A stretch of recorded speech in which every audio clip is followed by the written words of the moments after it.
മലയാള സിനിമയിലെ എല്ലാ കളക്ഷൻ റെക്കോർഡുകളും വെട്ടിക്കുന്ന ഒരു സിനിമ. മലയാള സിനിമയുടെ ഒരു നാഴികക്കല്ലാകുന്ന, അതായത് മലയാള സിനിമയെക്കുറിച്ച് സംസാരിക്കുന്ന ഒരു സിനിമയായിട്ട് മാറും ഈ സിനിമ. നിങ്ങളിപ്പം വിചാരിക്കുക ഏത് സിനിമയാണെന്നുള്ളത്, അതിനെക്കുറിച്ച് പറയാം. അതിനു മുമ്പ് നമ്മൾ രണ്ട് സിനിമയെക്കുറിച്ച് ഇതിൻ്റെ അകത്ത് പ്രതിപാദിക്കാതെ പറ്റില്ല. അപ്പോൾ അതിൽ ഒന്നാമത്തെ ഏതാണെന്ന് വെച്ചാൽ, അതുവരെ മലയാള സിനിമ, ഈ സിനിമ ഇറങ്ങുന്നത് വരെ മലയാള സിനിമയെ മറ്റുള്ളവർ കണ്ടിരുന്ന ഒരു ചെറിയ ഇൻഡസ്ട്രി ആയിട്ടാണ്. നോർമലി മലയാള സിനിമ എന്ന് പറയുന്നത് ചെറിയ ഇൻഡസ്ട്രിയാണ്. അതിലൊരു ബിഗ് ബഡ്ജറ്റ്, ഒരു 30 കോടിക്ക് മുകളിലുള്ള സിനിമകൾ വന്നാൽ അതിൻ്റെ അകത്ത് റിട്ടേൺസ് കിട്ടില്ല എന്നൊക്കെ പറഞ്ഞ് അങ്ങനെ ഒരു ധാരണ ഏത് മലയാളി സിനിമാക്കാർക്കിടയിലും അതുപോലെ തന്നെ വെളിയിൽ. കാരണം വെച്ചാൽ മലയാള സിനിമ എന്ന് പറയുന്നത് ചെറിയൊരു ഇൻഡസ്ട്രിയാണ്, അതിൻ്റെ റിട്ടേൺസ് കുറവാണ് എന്നുള്ള ഇതുണ്ടായിരുന്നു. പക്ഷേ അതിനെയെല്ലാം പൊളിച്ചടുക്കിക്കൊണ്ട് മഞ്ഞുമ്മൽ ബോയ്സ് എന്നുള്ള സിനിമ വന്നു.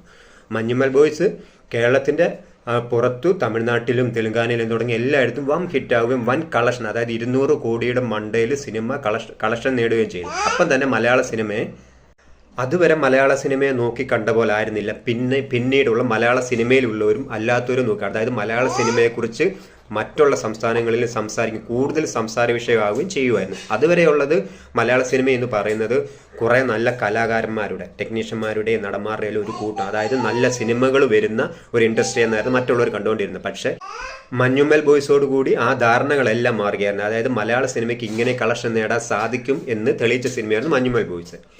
പിന്നെ ആദ്യ സിനിമയെക്കുറിച്ച് പറയുന്നതിനോടൊപ്പം തന്നെ ഈ സിനിമയെക്കുറിച്ചും പറയാതിരിക്കാൻ പറ്റില്ല. അതാണ് മലയാള സിനിമയുടെ അടുത്ത ചരിത്രം എന്ന് പറയുന്നത്. അത് നമുക്കെല്ലാം അറിയാം. ലോക എന്ന സിനിമ വന്നതോടുകൂടി മലയാള സിനിമയെ മറ്റുള്ള സംസ്ഥാനങ്ങൾ ഇൻഡസ്ട്രികളിലും നല്ല രീതിയിൽ സംസാരിക്കുകയും മലയാള സിനിമയെക്കുറിച്ച് കൂടുതൽ വിലയിരുത്തലുകൾ വരികയും ചെയ്തു. അതായത് മലയാള സിനിമ ഒരു ചെറിയ ബഡ്ജറ്റ് വന്നിട്ട് ഇത്രയും വലിയൊരു സിനിമ, അതായത് ലോക എന്ന് പറയുന്നത് നമുക്കറിയാം ഒരു അത്യാവശ്യം മലയാള സിനിമയെ വെച്ച് നോക്കുമ്പോൾ അത്യാവശ്യം കോസ്റ്റ് വന്ന സിനിമയാണെങ്കിൽ പോലും മറ്റ് ഇൻഡസ്ട്രി വെച്ച് നോക്കുമ്പോൾ അത്രയും വലിയ കോസ്റ്റ് അല്ല. പക്ഷേ നമ്മുടെ കോസ്റ്റിൽ നിന്നുകൊണ്ട് നമ്മൾ അത്രയും നല്ലൊരു ഗ്രാഫിക്സും കാര്യങ്ങളും ചെയ്തപ്പോൾ മറ്റുള്ളവരെല്ലാം അത്ഭുതത്തോടു കൂടിയാണ് കണ്ടത്. കാരണം എന്താണെന്ന് ചോദിച്ചാൽ, ആ സമയങ്ങളിൽ, അതായത് അതിനു മുമ്പുള്ള സമയം ആദിപുരുഷൻ അങ്ങനെ കണ്ടാൽ പ്രഭാസിന്റെ സിനിമയൊക്കെ 1000 കോടി ബഡ്ജറ്റ് വന്നിട്ട് അതിൻ്റെ ഗ്രാഫിക്സ് ഒക്കെ കണ്ടും കരഞ്ഞു പോയതാണ്. അപ്പം അങ്ങനെ ഉള്ളപ്പോഴാണ് ഒരു ചെറിയ ഒരു ബഡ്ജറ്റ് വന്നിട്ട് ഇത്രയും വലിയൊരു സിനിമ, ഇത്ര അടിപൊളിയായിട്ടൊരു സിനിമ ഗ്രാഫിക്സ് ചെയ്ത് വന്നു ലോക എന്നുള്ള സിനിമ. അത് മറ്റുള്ള ഇൻഡസ്ട്രികളിൽ നിന്നെല്ലാം കളക്ഷൻ നേടുകയും അതൊരു സംസാര വിഷയമാവുകയും 300 കോടിക്ക് മുകളിൽ മലയാള സിനിമയ്ക്ക് കളക്ട് ചെയ്യാൻ ഇനിയും ചാൻസുകളുണ്ട് എന്ന് തെളിയിച്ചൊരു സിനിമയായിരുന്നു. അപ്പോൾ ഇത് രണ്ടും നമ്മളിങ്ങനെ പറഞ്ഞു വെക്കുമ്പോൾ തന്നെ അടുത്തത് എന്ന് ഞാൻ പറയുന്നത് എനിക്ക് തോന്നിയ കാര്യമാണ് കത്തനാർ. ജയസൂര്യയും അനുഷ്ക ഷെട്ടിയും നായികമാരായിട്ട് വരുന്ന കത്തനാർ എന്ന സിനിമ മലയാള സിനിമയുടെ ചരിത്രമായിരിക്കും. അതിൻ്റെ മേക്കിങ്ങും കാര്യങ്ങളും, അതിൻ്റെ ടീസറൊക്കെ നിങ്ങൾ കണ്ടു കാണും. ഒരു ഹോളിവുഡ് സ്റ്റൈലിൽ ചെയ്തേക്കുന്ന ഒരു സിനിമ. ഉറപ്പായിട്ടും കൃത്യമായിട്ട് മാർക്കറ്റിങ്ങിൽ എന്തായാലും അവർ പുറകോട്ട് പോകും. ഗോകുലം മൂവീസിൻ്റെ ബാനറിൽ ശ്രീ ഗോകുലം ഗോപാലൻ നിർമ്മിക്കുന്ന സിനിമയായതുകൊണ്ട് തന്നെ അവരുടെ സിനിമയിൽ അവർ അത്യാവശ്യം നല്ല രീതിയിൽ തന്നെ മാർക്കറ്റ് ചെയ്യും.